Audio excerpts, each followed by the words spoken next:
Hi everyone and welcome. My name is Roberto Corona. I am an Italian anthroposopher and astrologer, and in this video we'll talk about the first Mercury station ring in the fire signs. Now, as you may know, this transit is taking place during eclipse season 1, and since Mercury is the planet ruling communication and so on, this transit could definitely add some extra fire to the already intense configurations awaiting us in April. Now, in this picture that you can see here, the orbit traced by Mercury is in the sky is in red. And we see that from a geocentric perspective, meaning that we're looking at Mercury tracing this line from the Earth, so to speak. Now, as you can see, Mercury during 1 year creates these 3 rings, these loops in the sky. And so they last basically 3 weeks, and they create the so-called Mercury Retrograde transits, where Mercury seems to stop and move backwards, creating these loops. Now, on top of that, here highlighted in white are the points where Mercury makes conjunction with the Sun. It can be a superior conjunction or an inferior conjunction, and Mercury creates this basically this 6-pointed star, this beautiful pattern in the sky. Now, what's peculiar about 2024 is that Mercury is going to stop in all 3 fire signs, creating a so-called elemental triangle of fire. So a triangle of fire, meaning of the element fire, and fire is the in astrology is the element of the will, of strength and power. Now, here you can see a list with the dates of Mercury retrograde during the year. And this year, Mercury is going to stop turning retrograde in Aries, Leo, and Sagittarius. In Aries from April 1 to April 25, in Leo from August 5 to August 28, and in Sagittarius from November 26 to December 15. Please also take into account that during August, Mercury is going to stop in the early degrees of Virgo, and then it is going to turn retrograde, getting back into Leo. So we're going to have a little bit of Virgo energy as well during August. Of course, in this video, we're going to mainly talk about Mercury retrograde in Aries happening from April 1 to April 25. Now, here we have a representation of the different phases of Mercury retrograde.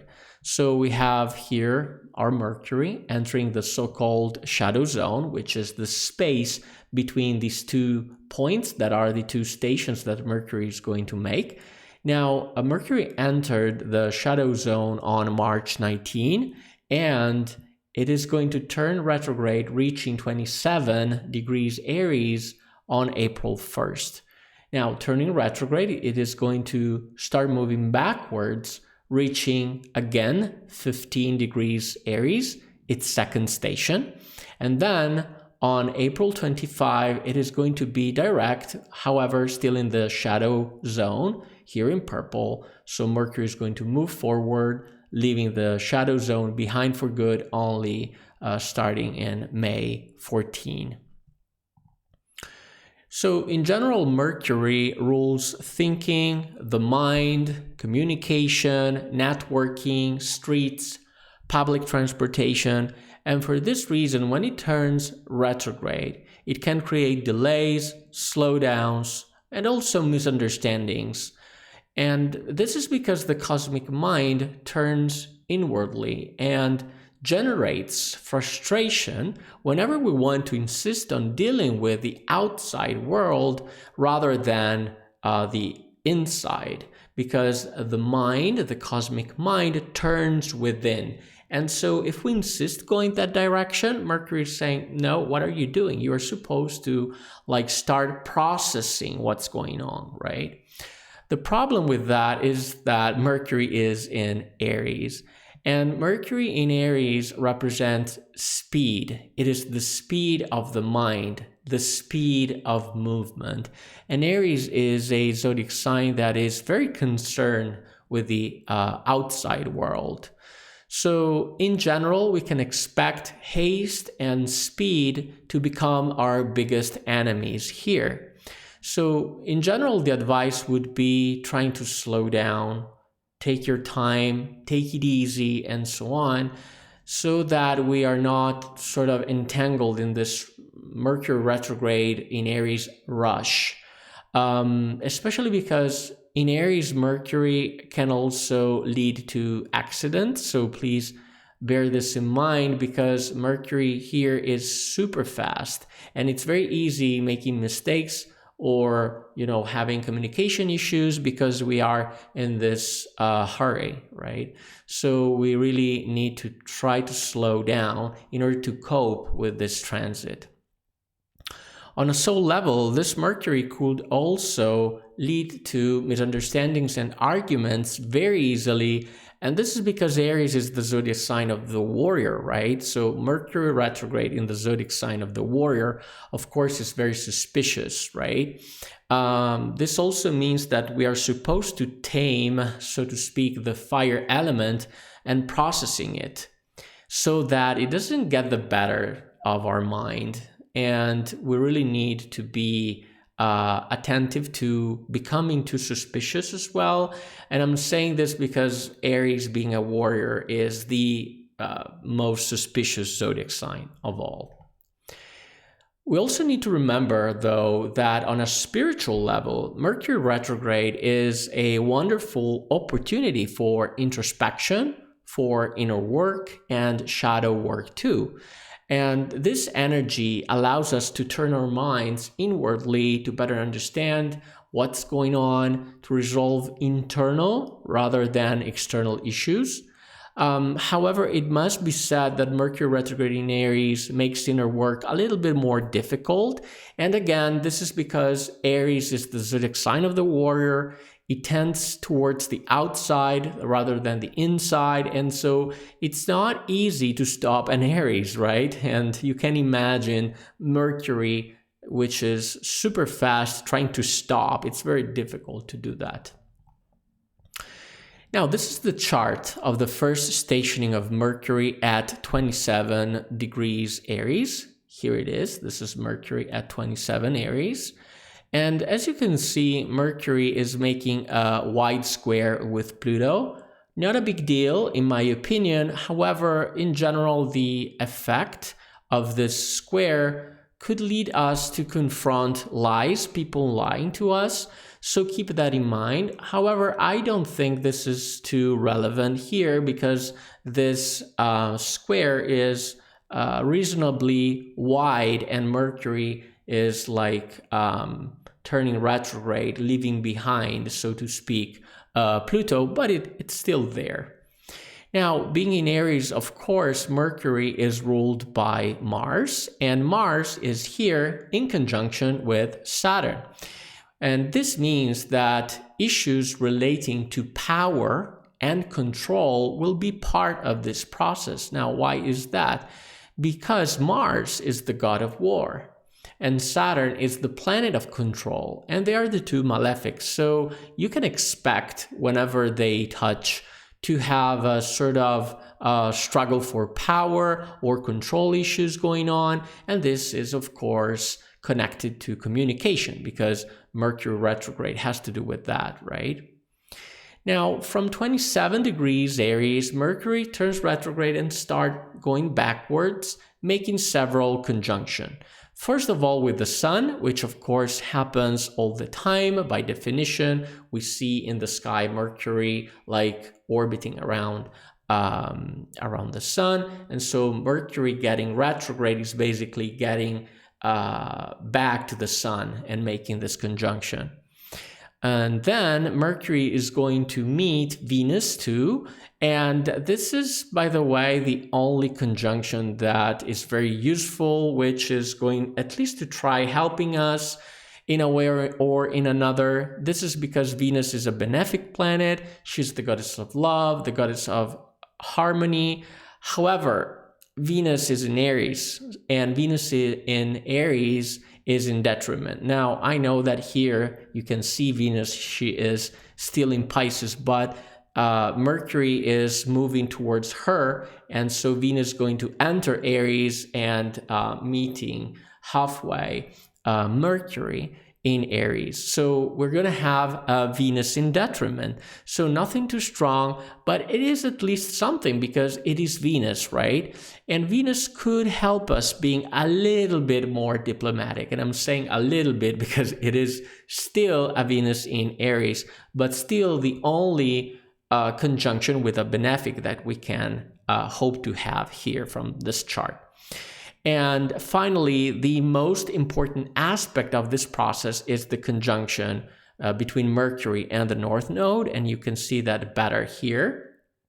Now, this second picture is the chart of a Mercury second stationing at 15 degrees Aries happening on April 25, and Mercury is right on the North Node, which, as we know, is a point where karma is released. Here it is. Now, as you can see, Mercury, sorry about that. As you can see, Mercury crossed the Sun, crossed Venus, and reached its second station at 15 Aries, creating this conjunction with the North Node, the head of the dragon. Now, this releasing of karma, of course, is represented by the node. However, it is also confirmed by the transit of Mercury through the starry image of Pisces that you can see here. Now, why is that? Because in astrosophy specifically, this constellation, the constellation of Pisces, represents both the spiritual hierarchies of the thrones, and these spiritual beings are also called the spirits of will, and Pisces represent the will of the Father principle. Now, basically, Pisces is the very constellation of the Father and the constellation connected to the law of the Father. And what's the law of the Father par excellence? It is the law of karma, which is the capital L, right? Law. Among spirituality, we know that the law of karma is the most important one. Now, this means that our words, our statements, our decisions, anything dealing with Mercury retrograde, all these things, they will have a very strong impact on karma, our personal karma on one hand, but also on the karma of the collective.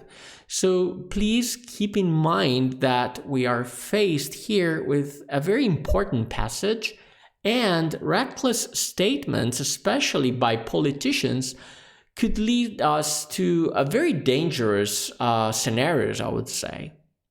Now, on top of that, in the chart, Mars reached the planet Neptune. So during the first stationing, Mars was mainly in conjunction with Saturn. Now, Mars is, as you can see, in conjunction with Neptune. Again, Mars is very important because it is the ruler of Mercury, right? And the ruler of Mercury here is in conjunction with Neptune, which, as we know, we can define Neptune creative chaos. Of course, creative chaos is wonderful for creativity. Well, it is not very effective when it comes to communication. So this is very important to understand that we could also experience some, I would say, chaos in the communications in general. And we also need to remember that this Mercury retrograde will feature in the chart of the next total solar eclipse in Aries happening on April 8th. Now here you can see the other aspects of Mercury on the April calendar, and I put here in this red line the total solar eclipse, right? So here we can see the wide square with Pluto, which again, it's not a big deal, but if you experience people lying to you, it is precisely for this reason. Now we have the conjunction between Mercury and the Sun, but before that, of course, the eclipse, and the eclipse is going to feature the Sun and Moon in conjunction with Mercury too, of course. So this Mercury retrograde is very important because it will feature in that chart. Then the best part of these transits, of these aspects, we have the conjunction between Mercury and Venus, the benefic planet. Again, still a Venus in Aries, not a big deal, but still something. And then between the 24th and 25th, we have Mercury in conjunction with the North Node. So this means that basically from April 8 to April 25, we're in this very delicate process, I would say, where communications become very difficult. But at least on the positive side, we can count a little bit on this conjunction with Venus to help us out, again, being Venus still a benefic planet. Here we have a summary of the most important dates. And of course, the eclipse and the conjunction with the node are going to be the worst moments. So April 8 and April 25. We have these two bad moments in this transit. And the best is, of course, the conjunction with Venus expected for April 19. So again, thanks for watching. If you want to support my work, please like this video, subscribe to the channel, turn on the notification bell not to miss out on future astrological insights, especially the next eclipse. I am Roberto Corona. See you in the next video.